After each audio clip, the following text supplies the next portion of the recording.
Ladies and gentlemen, estimates of our state as far as the unemployment fraud ranged originally from $500 million to $1 billion. Again, that was earlier discussions.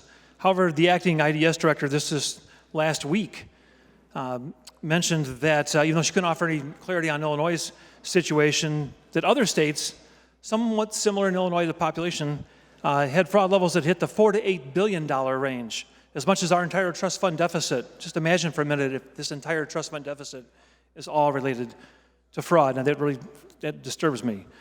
The federal government recognized that the impact of COVID on unemployment was huge and sent billions of dollars of support to our state through CARES and ARPA funding in order to mitigate the effect of COVID and the spikes in unemployment costs that came along with that, including the pervasive unemployment fraud that hit states like ours. Thinking that, since job creators and workers didn't cause these problems, they shouldn't have to be at risk of paying higher taxes or taking benefit cuts.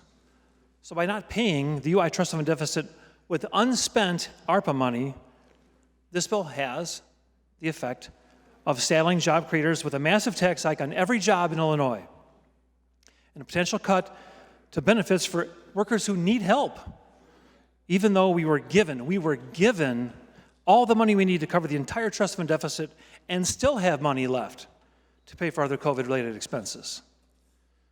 So saying that we can't fix the problem with just ARPA money that hasn't been spent yet is kind of a new fraud. This bill is an election year fraud that is unnecessary tax increase on every job in Illinois, so job creators and everyday folks needing unemployment benefits get to pick up the tab for a full-on Democratic election year spending spree. Folks, this is where fraud meets fraud. The result, Democrats stick Illinois working class and job creators with the bill just as they're climbing out of the huge hole left from COVID.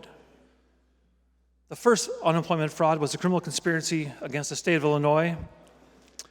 Today's fraud is a conspiracy against workers and job creators. It's being perpetrated by the legislators who vote yes on this bill.